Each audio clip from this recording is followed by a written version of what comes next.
Welcome to I dream. నేను మీ సురేఖ. ఈ మధ్య చాలా మంది డయాబెటీస్ బారిన పడుతూ ఉన్నారు. అయితే షుగర్ 150 దాటకుండా ఉండాలి అంటే మన ఎవ్రీడే తీసుకునే డైట్ ఎలా ఉండాలి, రోజు ఏ ఫుడ్ తీసుకోవాలి, ఏ ఫుడ్ తీసుకోకూడదు అనే విషయం ఇవాళ వివరంగా మాట్లాడదాం. ఈరోజు మనతో పాటు ఉన్నారు ప్రముఖ నాన్ సర్జికల్ ఆయుర్వేదిక్ డాక్టర్, సురక్ష ఆయుర్వేదిక్ క్లినిక్ ఫౌండర్ డాక్టర్ పూర్ణ రాజేశ్వరి గారు. వారితో మాట్లాడదాం. నమస్కారం అమ్మ. నమస్తే అమ్మా. ఎలా ఉన్నారు? బాగున్నాను, థ్యాంక్ యూ. అమ్మ, జనరలీ ఏంటి అంటే షుగర్ 150 దాటకుండా ఉండటం కోసం చాలా కష్టపడుతూ ఉన్నారు. చాలా మంది డయాబెటీస్ బారిన పడిన వాళ్ళందరూ కూడా తగ్గించడానికి చాలా కష్టపడుతూ ఉన్నారు. అసలు డయాబెటీస్ బారిన పడకుండా ఉండాలి అంటే, 150 దాటకుండా ఉండాలి అంటే ఎవ్రీడే ఏ ఫుడ్ తీసుకోవాలి, ఏ ఫుడ్ తీసుకోకూడదు? అంటే జనరల్గా ఏంటంటే డయాబెటీస్ అనేది ఈ రోజుల్లో పెద్ద ఒక రకమైనటువంటి శాపం అనుకోవాలి. పాత రోజుల్లో ఏంటంటే తిండి లేక చాలా కరువులో ఉండి చాలా ఇబ్బందులు పడుతుండే, క్షామంలో ఉండి చాలా ఇబ్బందులు పడుతుండే వాళ్ళం మన భారతీయులు. ఇప్పుడు ఏంటంటే చాలా కష్టపడి ఆర్థికంగా బలపడ్డాం, కానీ ఆరోగ్యపరంగా చాలా బలహీనం అయిపోయాం. దానికి ఎగ్జాంపుల్ ఏంటంటే మనకు వస్తున్న diabetes, hyper tension, main problems, life style disorders అంటారు వీటిని. అలాంటివి చాలా ఉన్నాయి మనకి. ఆస్మా కానీ, ఒబిసిటీ కానీ, ఇవన్నీ చాలా వస్తాయి. అవన్నీ నెక్స్ట్. కానీ ఫస్ట్ అండ్ ఫార్మోస్ట్ డయాబెటీస్ అనమాట. ఎందుకంటే తినడానికి ఉండదు, ఏం తినడానికి ఉండదు. ఏది తినాలన్నా నోట్లో పెట్టుకోవాలంటే భయంగా తినవలసి వస్తుంది. కొంతమంది చాలా స్ట్రిక్ట్గా ఫాలో అయిపోతారు, ఇంకా వాళ్ళకి తినడానికి ఏం ఉండదు అనమాట. అసలు అంత డ్రై ఇదిలో ఉంటారు, అంటే కరువులో ఉన్నట్టుగా, ఉపవాసంలో ఉన్నట్టుగా ఉంటారు అనమాట. అందుచేత కొంచెం ప్రణాళికాబద్ధంగా ఆహారాన్ని వాళ్ళు ప్లాన్ చేసుకుంటే మంచిగా ఆరోగ్యంగా తీసుకోవచ్చు. టేస్టీ ఫుడ్ కూడా తీసుకోవచ్చు. ఓకే. అంటే జనరల్గా టేస్టీ ఫుడ్ అంటే ఎలాగో అనారోగ్యకారకం అని చెప్పేసి వాళ్ళు భయపడతారు, కానీ ఇంట్లోనే కొన్ని టేస్టీ ఫుడ్స్ కూడా మనం చేసుకోవచ్చు. ఇందులో కొంచెం వీలైనంత వరకు చెప్పడానికి ప్రయత్నించేద్దాం. సో ముఖ్యంగా ఏంటంటే వాళ్ళు ప్లాన్ చేసుకోవాల్సిన ఆహారంలో క్యాలరీస్, కార్బోహైడ్రేట్స్ అందరూ చెప్పేది తగ్గించేసేది అనేది చాలా ఇంపార్టెంట్. తర్వాత ఏంటంటే ప్రోటీన్స్ ఎక్కువగా ఉండాలి. తర్వాత అందరూ చాలామంది పట్టించుకోని విషయం ఏంటంటే పీచు పదార్థాలు ఎక్కువ తీసుకోవాలి. సో ఫైబర్ రిచ్ ఫుడ్, పీచు పదార్థాలు ఎక్కువగా ఆహారం తీసుకోవడం వలన డయాబెటీస్ని మనం మేనేజ్ చేసుకోవచ్చు. డయాబెటీస్ తగ్గడం అనేది ఏమి ఉండదు, మేనేజ్మెంటే. మనం మేనేజ్మెంట్ని కరెక్ట్గా మేనేజ్ చేసుకోగలిగితే చాలు అనమాట. అది చాలు. మెడిసిన్స్ ఎక్కువ వాడకుండా, మెడిసిన్స్ వీలైతే లేకుండా కనుక డయాబెటీస్ని మనం మేనేజ్ చేసుకుంటే మోస్ట్ సక్సెస్ఫుల్ పర్సన్ అని చెప్పేసి మనం అవార్డు ఇవ్వచ్చు అనమాట. లేకపోతే ఏంటంటే ఇన్సులిన్ డిపెండెన్సీ అవుతుంది, మెట్ఫార్మిన్ విపరీతంగా వాడుతున్నారు, గ్లైసిఫేజ్ మెడిసిన్స్ విపరీతంగా వాడుతున్నారు, ఇంకా స్ట్రాంగ్ మెడిసిన్స్ కూడా వాడవలసి వస్తుంది. ఆ మెడిసిన్స్ వల్ల సైడ్ ఎఫెక్ట్స్ చాలా ఎక్కువ ఉంటాయి, భయంకరమైనటువంటి సైడ్ ఎఫెక్ట్స్ ఉన్నాయి. కాబట్టి అవి తక్కువగా వాడుకునేలాగా మన డైట్ ప్లాన్ అనేది ఇంపార్టెంట్. మీరు అడిగిన డైట్ ప్లాన్ చాలా అవసరం అమ్మా. At the same time exercise plan కూడా చాలా అవసరం. ఎక్సర్సైజ్ అనేది మోస్ట్ ఇంపార్టెంట్. థర్డ్ ఫ్యాక్ట్ ఏంటంటే స్లీపింగ్ హ్యాబిట్స్. సో ఆహారం, వ్యాయామం, నిద్ర, ఈ మూడు కనుక కరెక్ట్గా ప్లాన్ చేసుకుంటే, ఆయుర్వేదం ఏంటంటే ఒక శరీరం మనిషి ఆరోగ్యంగా ఉంటారంటే త్రిస్తంభాలు అంటారు.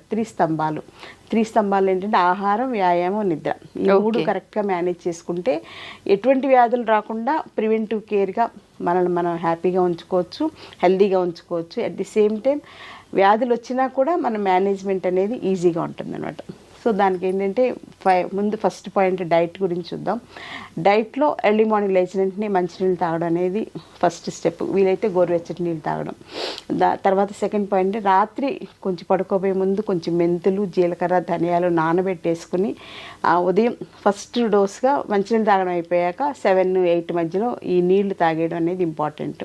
తినగలిగితే నమిలేసేసి మింగేసేయచ్చు. మెంతులు కానీ, ధనియాలు కానీ, జీలకర్ర నమిలి తినడం అంటే కొంచెం కష్టంగా ఫీల్ అయ్యేవాళ్ళు జస్ట్ ఆ వాటర్ తాగినా కొంతవరకు బెనిఫిట్ ఉంటుంది. ఒకవేళ తాగలేకపోతే దాంతో కొంచెం డికాక్షన్ లాగా, టీ లాగా పెట్టేసేసుకుని అందులో కొంచెం అల్లం ముక్క కూడా వేసుకుని, కొంచెం దాల్చిన చెక్క కూడా యాంటీ డయాబెటీస్గా బాగా పనిచేస్తుంది. వేసుకుని తాగడం అనేది ఒక టీ లాగా అనమాట. అంటే మామూలు మనం తాగే టీ పౌడర్తో టీ కాకుండా ఇలా టీ లాగా తాగేయచ్చు గోరువెచ్చగా. తర్వాత 9 లోపల బ్రేక్ఫాస్ట్ ఏంటంటే ఇడ్లీ లాంటివి సాఫ్ట్ ఫుడ్స్ కామన్ అని కదా, ఇడ్లీ కానీ, ఉప్మా కానీ అలాంటివి. సో ఇడ్లీ మామూలు ఇడ్లీ. ఉప్మా మాత్రం బొంబాయి రవ్వ ఉప్మా కాకుండా మొక్కజొన్న రవ్వ ఉప్మా కానీ, లేకపోతే ఎల్లో కలర్లో ఉంటుంది ఒక రకమైన రవ్వ, బన్సీ రవ్వ అంటాం అది కానీ, లేకపోతే గోధుమ రవ్వ ఉప్మా కానీ, ఏదైనా ఎక్కువ క్వాంటిటీ కాకుండా ఒక 2 to 3 ఇడ్లీస్ సైజ్ అయితే అలా మామూలుగా 4 ఇడ్లీస్ తినేవాళ్ళు 3 ఇడ్లీసే తీసుకోవాలి. దాంతో పాటుగా ఏంటంటే వెజిటబుల్ సలాడ్ కానీ వెజిటబుల్ సూప్ కానీ తీసుకోవాలి.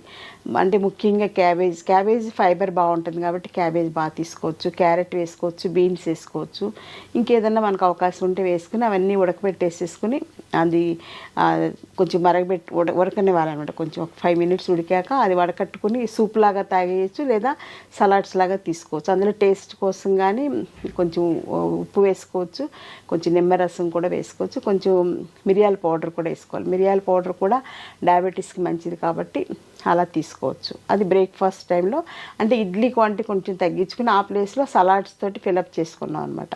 అది ఒకటి. నెక్స్ట్ 11 o'clock ఆ టైంలో ఆఫీస్కి వెళ్ళినా పక్కన ఒక బాటిల్లో మజ్జిగ చేసుకుని పట్టుకెళ్ళాలి. ఆ మజ్జిగ కూడా ఏంటంటే రాత్రిపూట ఒక 1/2 liter పాలు తోడుపెట్టేటప్పుడు అందులో ఒక 2 స్పూన్లు మెంతులు వేసేసి తోడుపెట్టేసేయాలి. సో మెంతుల్లో ఉండేటువంటి యాంటీ డయాబెటిక్ యాక్షన్ అంతా కూడా పెరుగులోకి వచ్చేస్తుంది. సో మళ్ళీ పెరుగు వాడకూడదు, పెరుగు వల్ల కూడా డయాబెటీస్ పెరుగుతుంది, మజ్జిగే వాడుకోవాలి. సో మజ్జిగ చేసేసుకుని ఒక బాటిల్ నిండా పోసుకుని ఎక్కడికి వెళ్తే అక్కడికి మనం తీసుకెళ్ళిపోవచ్చు. మధ్యాహ్నం 11 o'clockకి ఒక 250 ml మజ్జిగ తాగేసేయాలి. 1 o'clockకి లంచ్ ఏంటంటే మనం మామూలుగా వైట్ రైస్ అనేది మోస్ట్ కామన్ కదా. White rice, white sugar, white salt, white packet milk, maida, ఈ 5 కూడా white poisons. Okay, 5 white poisons వల్ల డయాబెటీస్ మల్టిప్లై అవుతుంది అనమాట. సో ఈ 5 కూడా తీసుకెళ్ళి కాశీలో వదిలేసినట్టు వదిలేయాల్సిందే డయాబెటీస్ పేషెంట్స్. సో ఈ 5 వైట్ పాయిజన్స్ వదిలేస్తే సగం శని వదిలిపోయినట్టు అనమాట. లేకపోతే ఆ వైట్ రైస్ వల్లనే డయాబెటీస్ బాగా పెరిగిపోతుంది. సో వైట్ రైస్ ప్లేస్లో మనం ఏంటంటే బ్రౌన్ రైస్ తీసుకోవచ్చు, లేకపోతే నవరార ధాన్యం అని తీసుకోవచ్చు, లేకపోతే రాజముడి ధాన్యం అని చెప్పేసి ఇప్పుడు చాలా వస్తున్నాయి. ప్రకృతి వైద్యం ద్వారా వచ్చేవన్నీ కూడా ఆర్గానిక్లో రైస్వే చాలా వస్తున్నాయి. ఒకవేళ అవన్నీ దొరకకపోయినా జొన్నలు వాడుకోవచ్చు, జొన్న రవ్వ ఉప్మాలాగా చేసుకొని తీసుకోవచ్చు, లేకపోతే గోధుమ రవ్వ ఉప్మా తీసుకోవచ్చు. అలా వీటికి ఆల్టర్నేటివ్స్ తీసుకుంటూ వీక్లీ ట్వైసే బ్రౌన్ రైస్ తినాలి. ఏదైనా ఏ రైస్ అయినా వీక్లీ ట్వైసే. మిగిలిన రోజులన్నీ కూడా గోధుమ రవ్వ కానీ లేకపోతే జొన్న రవ్వ కానీ ఇలాంటి వాటితోటి అన్నంలా వండుకోవడం ఏదో ఒకటి అలా ప్రిపేర్ చేసుకుని తీసుకోవాలి. కానీ కర్రీస్ మాత్రం బాగా తీసుకోవాలి. ముఖ్యంగా పప్పు కంపల్సరీగా ఎవ్రీ డే లంచ్లో ఉండాలి. పప్పు ఆకుకూర కానీ పప్పు మునగాకు కానీ ఏది వీలైతే అది, టేస్ట్ కోసం పప్పు మామిడికాయ కానీ ఎలా వీలైతే అలాగా కందిపప్పు కంపల్సరీ తీసుకోవాలి. వారానికి ఒకసారి శనగపప్పు కూడా తీసుకోవచ్చు. ఓకే, అలా శనగపప్పును మనకి క్యాబేజ్ కర్రీస్ ఎలా చేసుకుంటాం కదా అలాంటివన్నీ తీసుకోవచ్చు. దాంతోపాటుగా లంచ్లో జాంకాయ కానీ లేకపోతే బొప్పాయి పండు కానీ ఏదో ఒకటి, అంటే టూ మచ్ క్యాలరీస్ ఉండేటువంటి అరటిపండు, సపోటా పండు, మామిడి పండు కాకుండా జామకాయ, పపాయ, నారింజ, యాపిల్ ఇవన్నీ కూడా అంటే మనం వెతుకుతుంటే చాలా దొరుకుతాయి. మనం చాయిస్ లేదనుకుంటాం కానీ మన అదృష్టితో చూడం అనమాట. అందరూ ఒకే టైప్ ఫుడ్కి అలవాటు పడిపోయాం ఇప్పుడు. అలా కాకుండా కొంచెం డిఫరెంట్గా ఆలోచిస్తే బోల్డ్ దొరుకుతాయి. సో అలా తీసుకోవాలి. అంటే కడుపు నిండాలి కదా. ఇప్పుడు మామూలుగా ఏదైతే అన్నమే చక్కగా ఇంత అన్నం పచ్చడి వేసుకుని, ఇంత అన్నం పప్పు వేసుకుని, ఇంత అన్నం పులుసు వేసుకుని, ఇంత అన్నం పెరిగేసుకుని తింటే కడుపు హాయిగా నిండుతుంది. వైట్ రైస్ కదా, షుగర్ కూడా అలాగే మల్టిప్లై అయిపోతుంది. అందుకని ఏంటంటే బ్రౌన్ రైస్, గోధుమ రవ్వ అవి ఎక్కువ తినలేము, బాడీ పట్టదనమాట. ఆ ప్లేస్కి మనం ఇలా ఫ్రూట్స్ తోటి బ్యాలెన్స్ చేసుకునేలాగా, లేకపోతే క్యారెట్ లేకపోతే క్యాబేజ్ కానీ సలాడ్స్ లాగా ఏదో ఒకటి తీసుకోవాలమ్మా. తర్వాత మళ్ళీ ఈవినింగ్ 4 o'clock టీ కానీ, తర్వాత ఇంకా ఏదన్నా మజ్జిగ కానీ లేకపోతే హెల్త్ డ్రింక్ అల్లం టీ తోటి కానీ అలాంటివి ఏదో తీసుకోవచ్చు. ఏమీ లేకపోతే కొంచెం కొబ్బరి నీళ్ళు కానీ అలా అయినా పర్వాలేదు. కొబ్బరి నీళ్ళు తీసుకోవచ్చు, ఎక్కువ తీసుకోకూడదు, కొంచెం తీసుకోవచ్చు. అంటే న్యాచురల్ ఫుడ్స్ కాబట్టి పర్వాలేదు, తీసుకోవచ్చు. ఆ రకంగా మేనేజ్ చేసుకోవాలి. డిన్నర్ మాత్రం వీలైతే మానేసేయాలి, అంటే రైస్ ఇవన్నీ కూడా మానేసేయాలి. ఒకవేళ తినకుండా ఉండాలేనంటే చపాతీని కొంచెం కూర ఎక్కువ తీసుకోవాలి. తోటకూర కానీ, పొట్లకాయ కూర కానీ, సొరకాయ కానీ అట్లా ఎక్కువ కూర వేసేసుకుని అందులోకి 1-2 చపాతీలతోటి సరిపెట్టుకోవాలన్నమాట. లేదంటే రాగి జావ ఉంటుంది కదమ్మా, రాగి జావ బాగా ఎక్కువ క్వాంటిటీలో రాగి జావ కానీ, రాగి సంకట కానీ అలాంటివి తీసుకుని కొంచెం మజ్జిగ తాగడానికి తీసుకుంటే సరిపోతుంది అన్నమాట. సో ఈ రకంగా డైట్ ప్లాన్ చేసుకోవాలి. పడుకోబోయే ముందు వీలైతే ఒక 250 ml కానీ 200 ml కానీ ఆవు పాలు తీసుకోవాలి. దీనివల్ల ఏంటంటే బాడీలో కాల్షియం డెఫిషియన్సీ రాకుండా ఇలా కేర్ ఉంటుంది. సో మెయిన్గా మానేయాల్సింది ఏంటంటే బిస్కెట్స్ తినడం మానేయాలి. చాలామంది చెప్పేది ఏంటంటే డాక్టర్స్ కానీ ఎవరైనా చెప్పేది అంటే మధ్యలో ఎప్పుడు ఆకలిస్తే అప్పుడు 2 అవర్స్కి ఒకసారి బిస్కెట్స్ తినేసేయండి అని చెప్తారు. బిస్కెట్స్లో మైదా ఉంటుంది, అందులో ఫ్రక్టోజ్తో చేసినటువంటి షుగర్ బేస్డ్ ఇవన్నీ ఉంటాయి. అలాగే ఆర్టిఫిషియల్ షుగర్ అని చెప్పేసి బయట పంచదార కాకుండా వాడుతుంటారు. అది ఇంకా డేంజర్ అనమాట. అది అస్సలు మంచిది కాదు, క్యాన్సర్ని కలిగిస్తుంది అనమాట అది. సో అలాంటి ఆర్టిఫిషియల్ షుగర్ కూడా వాడకూడదు. వీలైతే మానేసి నోరు అలాగా అలవాటు చేసుకుంటే ఆ చప్పిడిగా అలవాటు అయిపోతుంది. అలా ప్లాన్ చేసుకుంటే సరిపోతుంది. ఈ డైట్ ఇలా ప్లాన్ చేసుకుంటే షుగర్ మీరు అడిగినట్టు 150 దాటకుండా మనం కేర్ తీసుకోవచ్చు. అలాగే ఎక్సర్సైజ్ కూడా చాలా ఇంపార్టెంట్. Next step exercise. అలా ఎక్సర్సైజ్ మంచిది కదా అని ఎక్కువ ఎక్సర్సైజ్ చేయడం కూడా మంచిది కాదు. ఎక్కువ జిమ్కి వెళ్ళిపోవడం, ఎక్కువ వాకింగ్ చేసేసేయడం, ఎక్కువ యోగా చేసేసి అతి సర్వత్రా వర్జేత్. సో కొంచెం ఒక 20 to 30 minutes వాకింగ్. చిన్నవాళ్ళు అయితే బ్రిస్క్ వాకింగ్ చేయొచ్చు. కొంచెం పెద్దవాళ్ళు అయితే ఒక మాదిరిగా ఎండ తగిలేలాగా. ఎండ తగలడం అనేది చాలా ఇంపార్టెంట్ శరీరానికి, అదొకటి చాలా ఇంపార్టెంట్. తర్వాత ఏంటంటే యోగా కూడా ఇంపార్టెంట్. యోగాలో స్పెషల్ ఆసనాస్ ఉన్నాయి.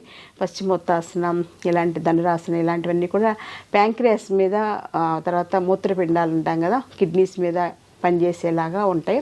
అవి స్పెషల్గా ఆయుర్వేదిక్ యోగా డాక్టర్ గైడెన్స్లో నేర్చుకుంటే కనుక యోగా కూడా రెగ్యులర్ యోగా అనేది చాలా ఇంపార్టెంట్. అలాగే ప్రాణాయామ సెషన్స్ ఉంటాయి, breathing exercises. So breathing exercise వల్ల ఏంటంటే అందరూ అనుకున్నట్టు ఊపిరితిత్తులకి ఆక్సిజన్ అందడమే కాదు, ప్రాణశక్తి కూడా అందుతుంది అనమాట. అందుకే దాన్ని ప్రణవ ప్రాణాయామ అంటారు అనమాట. సో అలాంటి చెప్పే యోగా డాక్టర్స్ చాలామంది ఉన్నారు. అలాంటి యోగా క్లాసెస్ కూడా ప్లాన్ చేసుకుని 1 month గురువు పర్యవేక్షణ నేర్చుకుని తర్వాత వాళ్ళకి వాళ్ళు చేసేసుకోవచ్చు. సో థెరప్టిక్ యోగా చెప్పేవాళ్ళు కూడా డాక్టర్స్ చాలామంది ఉన్నారు. అందులో డయాబెటీస్ కోసం స్పెషల్గా ప్లాన్ చేసుకోవాలి. సో వాకింగ్ చేసుకోవాలి, ఎండ తగిలేలాగా యోగా చేసుకోవాలి, ప్రాణాయామం చేసుకోవాలి. ఎక్సర్సైజ్ అనేది 1 hour మినిమం. అలాగే ఆఫీసులకు వెళ్ళిన వాళ్ళు కూడా మధ్య మధ్యలో ఎప్పుడు గ్యాప్ దొరికితే అప్పుడు సుఖ ప్రాణాయామ కానీ ఏదో ఒకటి ప్రాణాయామ ప్రాక్టీస్ చేసుకుంటే చాలా మంచిది అనమాట. వైటల్ పవర్ పెరుగుతుంది మనలో ప్రాణాయామం వలన. సో దీంతో పాటుగా సౌండ్ స్లీప్. నైట్ 9:30 to 10 లోపల పడుకోవాలి. మార్నింగ్ ఫ్రెష్గా 4, 6, 7 లోపల లేవాలన్నమాట.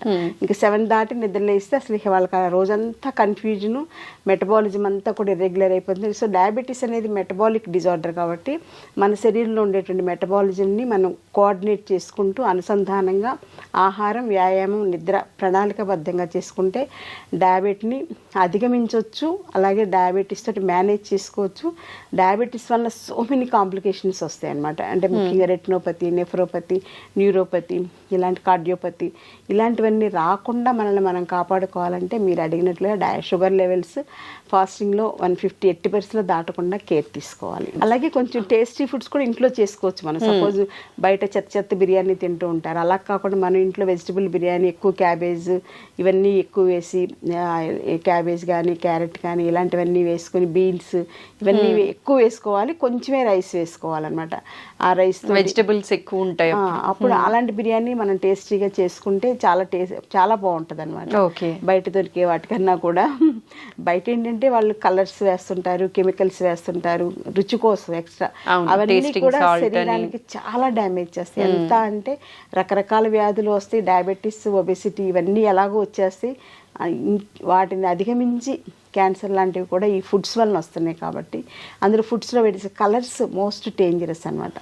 బయట ఫుడ్స్ 100% మానేస్తే డయాబెటీస్ మనం సగం సక్సెస్ అయినట్టే. ఇంకా మిగిలిన సగం ఇంట్లో మంచిగా మనం డైట్ ప్లాన్ చేసుకుంటే హ్యాపీగా డయాబెటీస్తో కలిసి సహజీవనం చేస్తూ అది మనల్ని బాధ పెట్టకుండా మనం ఆరోగ్యంగా ఉండేలాగా జాగ్రత్త పడవచ్చు. థ్యాంక్ యూ సో మచ్ అమ్మ, చాలా సవివరంగా తెలియచేశారు. నమస్కారం. నమస్తే.